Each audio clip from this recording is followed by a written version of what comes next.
subscribe. Darling Radio. Like and subscribe. We are in a state of national mourning, as we should be. And the Democrats are so despicable. The Democrats are not lifting a finger to remember the well over 100 people that have died in Texas Hill Country. What you are not being told by the media anywhere is that the death toll likely would not have been as high if it wasn't for DEI. This Texas tragedy is just the latest example. It's not just incompetence. This is DEI working to undermine meritocratic institutions, and more people likely died than otherwise would have because of DEI. Let me prove it to you.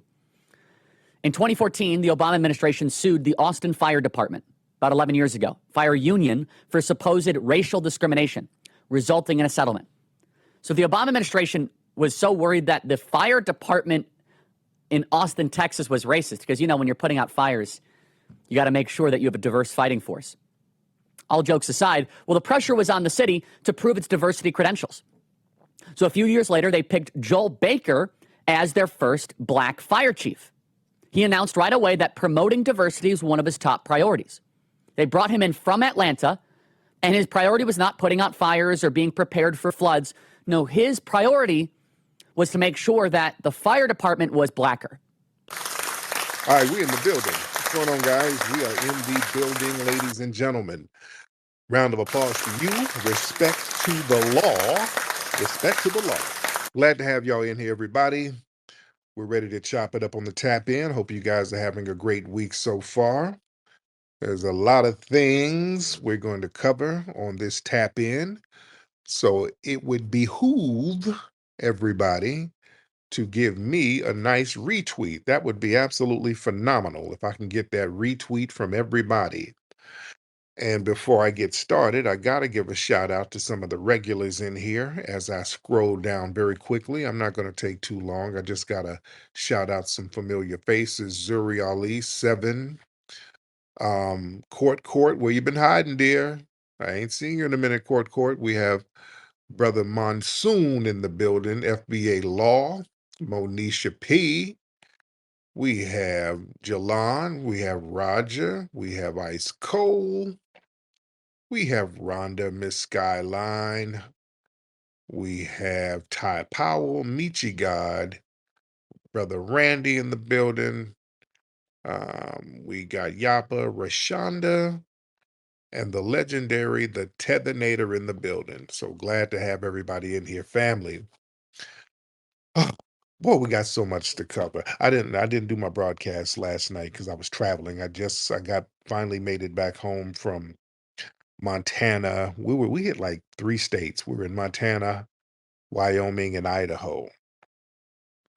Out there doing the national park thing, checking out the national park. Had a very good time. Very, very beautiful scenery and views out there. If you want to go out to the national park, that'll be a great trip for your family. Those areas are extremely white, but the people are very friendly. They're very friendly. Now, I don't know what they do behind closed doors. They might have a Klan robe in their house. I don't know. But outwardly, very, very friendly people in all 3 of those states. So I don't have no complaints. The only complaint I have is the food. The food is horrible. Montana, food is horrible. Boy, that food is horrible. Because ain't no black folks. And the only black folks there are like Caribbean and African exchange students. So the Montana, the food was horrible. Oh, it wasn't the business at all. There's no flavor. Even the ethnic food wasn't good. They had Chinese restaurants with Chinese people and their food wasn't shit. My wife was like, well, damn, did they tailor the food to match these white taste buds out here? What the hell did they do? How do you mess up the Chinese food? But yeah, just out there, you might have to stick to McDonald's and all of that, but it's a vibe. You can still go out there and enjoy the scenery and all that good stuff. Speaking of white, oh boy, Charlie Kirk, right wing, suspected white supremacist, somebody who many people suspect of being a white supremacist. We don't know for sure, but many people suspect it. Um, he weighed in on the tragedy that was happening down in Texas. Now, if you know, in Texas, in Kirk County, there was a flash flood that took the lives of a lot of people. There's a lot of people dead and missing, and majority white people. A lot of white people died tragically, white men, women, and children. And I don't like that's horrible. That's horrible. I don't like to see anything happen to children or anybody for that matter, but especially children. That's very tragic. And it was like a Christian camp. I think it was something called Camp Mystic or something. They were at a Christian camp, and these babies, that's horrible, horrible, horrible, horrible. And condolences to the family, prayers out to the family of all of those people. That's horrible. I don't like to see that. We have compassion, I have compassion. But boy, when you have people like Charlie Kirk weighed in on all of these white deaths during this flash flood. And boy, through all types of twist and logic, do you know he found a way to blame black people? This dude found, boy, do y'all know the leaps of logic, the twist of rationale, and the twisting and turning of common sense you have to do? This dude found a way to blame black people. Oh, they found a way to blame black people. These white supremacists are going to do on white, and I say so. So Charlie Kirk, he got on his broadcast talking about, yeah, the high death toll that killed over 119 people. That was because of diversity, equity, inclusion. He said it was DEI policies. Oh boy. Oh, it's the boogeyman. If it weren't for the DEI programs, more people would have been saved. And then he started talking about Austin, Texas. There's a fire chief who's black, Joel G. Baker. He's the city's first black fire chief. So Kirk was like, yeah, that appointment was DEI rather than merit. And with them, all of us are DEI. That's the little trick bag the white supremacists always do. They'll sit up and say, oh, you guys need to pull yourself up by your bootstraps. Oh, you guys need to do better. Okay, we're doing better. We pulled ourselves up by the bootstraps and we're doing great. Oh, that's DEI. Oh, that's affirmative action. So it's just damn if you do, damn if you don't. That's why I don't trip on these white supremacists. So he started talking about how they prioritize making the department blacker over preparing for emergencies like the flood. He blamed the black fire chief for delayed deployment of specialized search and rescue crews in Kirk County. That's where most of the deaths happen. Oh, it was those blacks who are so incompetent. Oh, they don't know how to do this. Oh, they don't know how to do that. It was that whole garbage. Now, mind you, this fire chief, he's 100 miles away. That's not even his jurisdiction. You understand? Yeah, well, the floods didn't even happen in his jurisdiction, family. This is what I'm saying. The leaps of logic and reach for these people. And if you're going to blame somebody for not deploying the right staff, why not Abbott, Governor Abbott? You notice the criticism ain't on Abbott, who has the power to deploy all of these people. You're not putting it on Abbott. You're gonna put it on a black fire chief who's 100 miles away from where the thing happened. So this twist of logic, this white supremacist rationale for deflecting onto black people. Let's get deep about that. We're gonna have to get deep about that and understand where that comes from. Yeah, no, we got to understand where that comes from, because with these white supremacist suspects, a lot of them They know the things that they've done historically. They know how horrible it was, and they know that there's going to be some type of karmic retribution. They know that, they feel it, and they anticipate it. So everything to them in their subconscious mind is about the karma. They know that the karma is coming. The karma is there. It's wiping them birth rates out.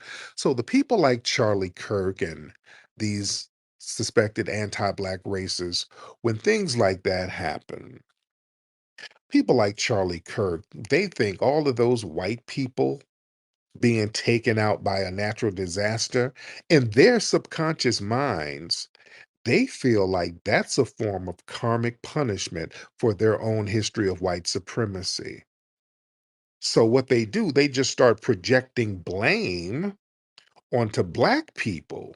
That's why I'm like, how are we even in it? What the hell are you even thinking about us for? That's a projection of blame for what you think is karma. They think it's karma. See, a lot of them, they got this subconscious guilt that manifests as projection. See, the white supremacists, they carry generational weight of violence, colonization, systematic oppression. So when disasters strike their community, there's a subconscious sense of guilt that something is coming back around. So instead of confronting that guilt, they just project the blame onto random black people. Oh, it's the DEI. Oh, it's your fault. Yeah.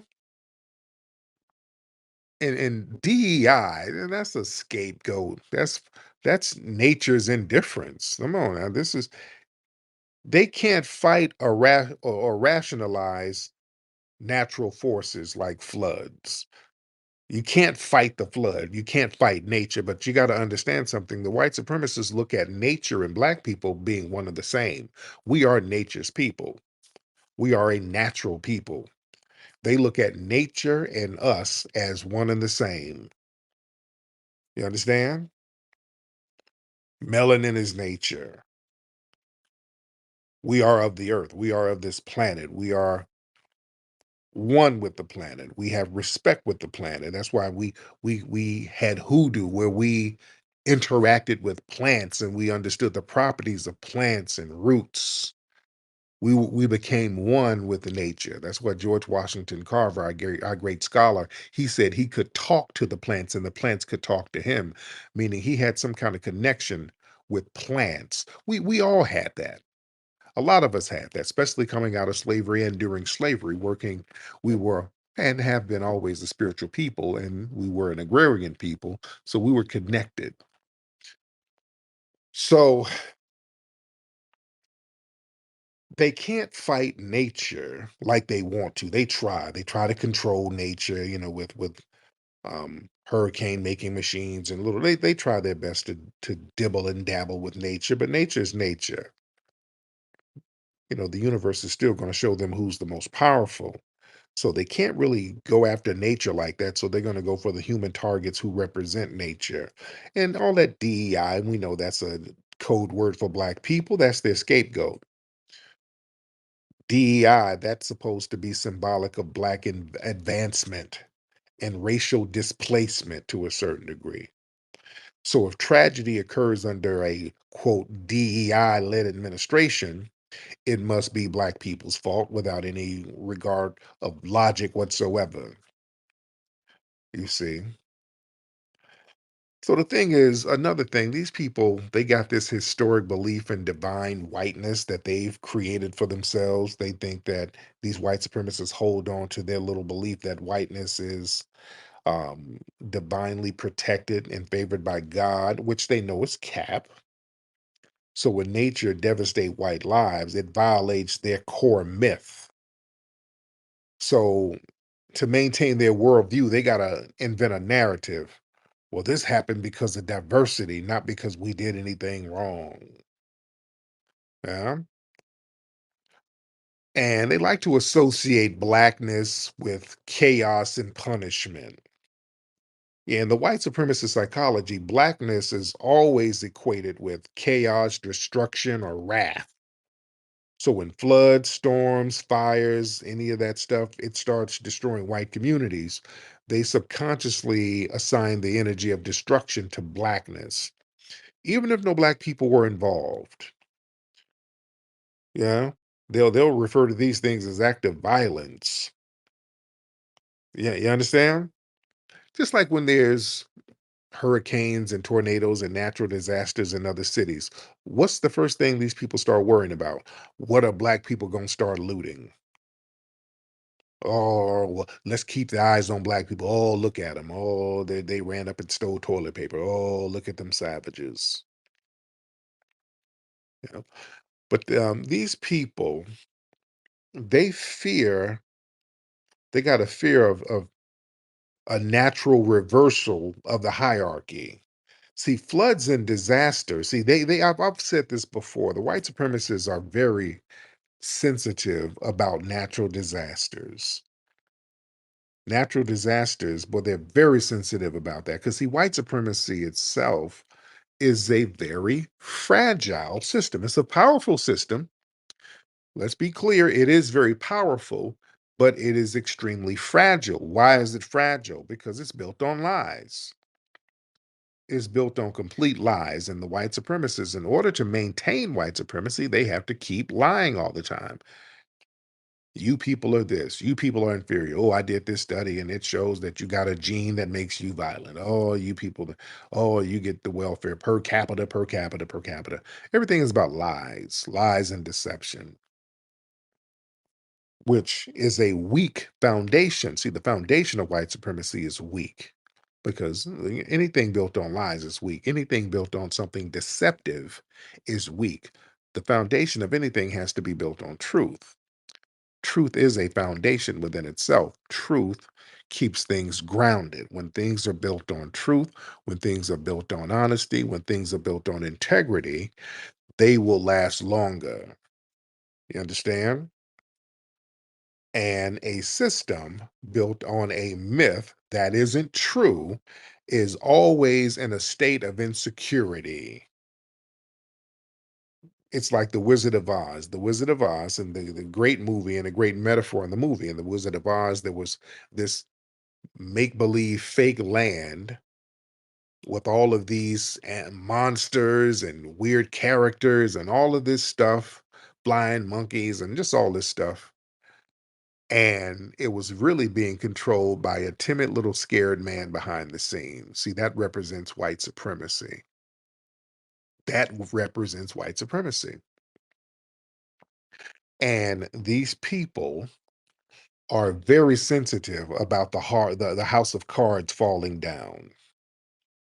You see, so that a natural reversal of the hierarchy, that's a problem because see, floods and disasters, that levels everything and everybody becomes equal, rich, poor, white, non-white. If a tornado comes, earthquake comes, a flood comes, destroys your house and all of that, everybody's going to have to be in a shelter somewhere. Everybody's going to be equal. Those events dismantle social hierarchies, even if temporary. It's temporary. It's temporary, but that alone strikes fear. The white supremacists, they fear anything that removes their dominance. Nature becomes an enemy, and black people become the symbolic representation of that natural equalizer. That makes sense, family? I don't want to get too deep on y'all ass, because I'm kind of digging in my Dr. Welsing bag a little bit. Because the colonial paranoia is also there with these people too. The land remembers, they know the land remembers. There's a deep-rooted paranoia that the very land they colonize remembers the violence. Because down there in that area, by the way, the Black Seminoles and all of those folks were down there in that area of Texas. So there's a lot of ancestral memory in that area, in that land. Yeah.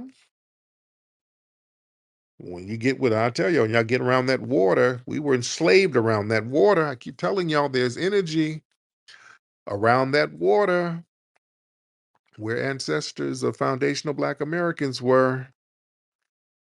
And a lot of these people, these white supremacists, when they see these tragedies happen in these areas, when they see that, they like, oh, they're like the earth remembers.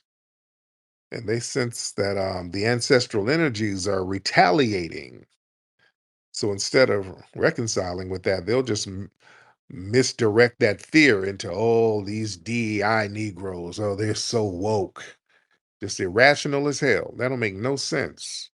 But white supremacy doesn't really make no sense. That's why it's easy to debunk these people when you know what you're doing. Y'all hear them when they call up. Are these rational people? Yeah, y'all hear these folks. They call up drunk in the middle of the night, going through it. That's you drunk all the time. That's paranoia. See, a lot of people they displace responsibility to avoid introspection.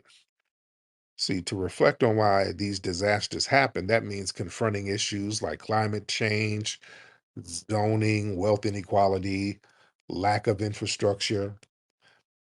All are sustained by white-led systems. Yeah, we don't control none of the institutions down there. We don't control the waterworks, the city, plumbing, whatever. We don't really run that. But instead of blaming the white people who didn't do the structures correctly, or the governor down there who didn't administrate, or who didn't deploy the right people to go rescue folks, you're going to blame a random black fire chief 100 miles away. Yeah, that's that I'm white and I say so nonsense.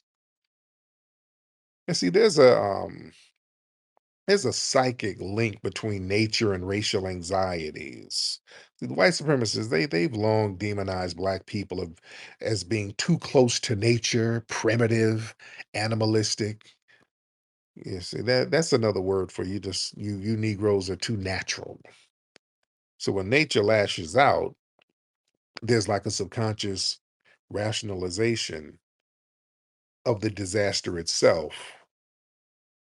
It's like the nature is acting black. You understand? Nature is being a Negro. They're mad at God. They're mad at nature. Like, oh, this Negro nature took these white people away. It's a real weird vibe that these people have in their subconscious mind. In the back of their mind, it feels like black vengeance, even if nobody says it out loud. Again, that's why they this weird projection onto us. We don't got nothing to do with nothing. There's always, these black people did it. Oh, it's their fault. Oh, they're 100 miles away. How come they couldn't drive over here and help out all these white people? It's just weird. Huh? And also they have an inability to really accept that power, that doesn't always equal protection. You understand? Power doesn't equal protection. See, the white supremacists, they operate on the belief that whiteness equals safety, control, and immunity all over. Because within their system, they have immunity, they have control, they have general safety within the confines of white supremacy as it relates to us interacting with them. But see, when you have natural disasters, see, nature defies that logic. So nature comes in and just smack everybody around. They don't give a damn. Nature comes in and takes out a whole little white community. So they have to invent the white supremacists. They got to have an alternative explanation. Oh, it must be the fault of the DEIs. Oh, it's woke culture. Oh, these blacks somehow summoned this. Oh, these Negroes were somewhere doing a secret prayer, waiting for Whitey to get wiped out. And there's some black woman who they're mad at because she kind of said something slick. I think this black lady, I don't know who she is, some random social media chick who kind of said something about karma, and boy, they got real mad at her. They started attacking her. But from what I understand, this chick has her a damn zaddy. So I don't know. I don't know the details of that, but that's something else. But yeah, these people, the Charlie Kirks of the world, yeah, they're going through some deep subconscious psychological issues as it relates to white supremacy. Let me get some calls in here because we do have a lot of people in here. Much respect to you guys. Cousin Jerry, I see you down there, player. Y'all raise those hands. Let's get everybody up in here. Smack, what's up, Mr. Smack? Oh, Smack, I had you on the other day. Okay. I remember you, Smack. I had you on the other day and everything like that. Let me get a couple of people in here. I forgot what we talked about, Smack, but I'll get you on in a second. I know you were, I think you were a tether, if I'm not mistaken, and you were talking about some BS. Let's get Jesse. Let's get Jesse in the building. Jesse in the building. Jesse, what's up, Jesse? Hey, Brother yeah, Jesse. How you doing, Sam? How you doing, brother? I'm good. I'm calling out the Mile High Income City out west, wild west out here where you at in the Yes, Mile High. there it is. I wanted to touch on how you were saying how the white folks out here is nice. I'm like, what kind of white folks you been dealing with? Because we in clan headquarters out here in Colorado. Oh, you in Colorado? Yeah, Oh, yeah, that's a little bit different. All right. Yeah, Colorado is a little bit different. But yeah, up in shit, Wyoming and Montana, the white folks are so damn nice. Yeah, nice yeah. as hell. I've been out to Wyoming. It's pretty cool out there. I was Yeah. up in Cheyenne, and I went through Rock Springs too. It's all right out there. Yeah, You they're cool. I mean, I'm not gonna lie on them. They were very nice to me and the family, very respectful. I didn't have any issues. They were very, very cool people. Colorado's a little bit different, but yeah, out there, they were just very, very nice. Very good. Man, I was thank you for the call, by the way. Not only that, dude, my second day when I got to the Montana area, because we're like right on the border of Montana and Idaho, and it's like open fields, just you drive down the freeway, the highway, and it's just like cows and horses and all of that. And I'm dipping, I'm driving fast as hell. I'm peeling through those areas. My wife, she bucking her eyes. You got to slow down now. You're gonna hear the moose. Calm down. Anybody no damn moose. And I'm driving, flying, and I ended up getting pulled over. I got pulled over by a white cop, and his ass was cool. He didn't give me no ticket. He was cool as hell. I got pulled over with a white cop. He was so nice. Like, hey, buddy, you know why I stopped you? You went past that stop sign and you're going 90 in a 50-mile zone. Shit, I'm bucking my eyes. For real? I, I thought I was getting chased by a bear. I'm bucking my eyes trying to get out of it. Now, hold on, let me get your license. And is this a rental? Let me get the rental agreement. And I'm like, oh shit, I gotta pay this ticket. Hope it ain't gonna be no bullshit. So he came back, right? Just gave me my stuff back. Hey, just kind of mind the speed limit. I know in different places the speed limit's kind of high, but out here we have to slow it down for the animals. He just gave me my stuff back. Cool as hell. I'm telling you, they were cool as hell. I'm not gonna lie on them. Cool as hell. Did not give me a ticket. I'm driving fast as hell. Yeah. So now, if I was in one of these, you know, liberal cities, as we say, now they would have been on the bullshit. See, that's when we get hemmed up. Let's be real. We get hemmed up in liberal cities, in towns and states. That's where we get hemmed up. That's where we get shot in for traffic tickets in Democrat areas. Let's be real. They got us on some, the Republicans and the white conservatives are some boogeymen. And I'm not caping for anybody, but I am not. But I ain't gonna let the left wingers sit up here and play the boogeyman game with them. They love doing that. Oh, hey, you gotta vote for us because those right wing whites, boy. Listen, you don't know them like I know them. I got them in my family. That's why I don't talk to my mom and dad no more. But yeah, they're so racist. They're can't go to their neighborhoods, boy. They're gonna be so mean to you. They run that game, and Them white conservatives are actually very, very nice on the surface. Again, now we got Charlie Kirk, who ain't shit, and he's a conservative, so I ain't caping for nobody.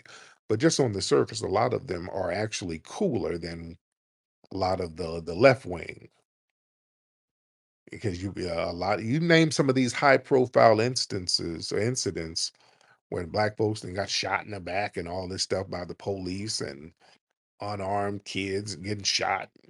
These are Democrat ass cities. Damn near all of them are in Democrat run cities. You name me one of these cases that was not in a Democrat run city. We got to be very honest about that. Let's not let them play that the racism is over there on the right side. No, y'all too. You too. Yeah. You're not going to put all of it on them. You see. So we got to be very, very clear about that.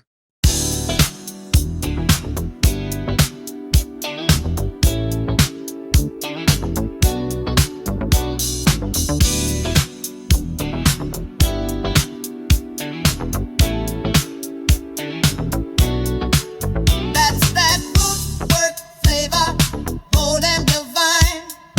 Root work flavor, gotta get that shine. Root work flavor, feeling fresh and new. 'Cause root work deodorant chooses you. Smooth on the skin, class in your soul. You wear root work when you're in control. That's that root work flavor, bold and divine. When you wear that root work, your light is gonna shine. That's that root work flavor, gotta get that shine. 'Cause root work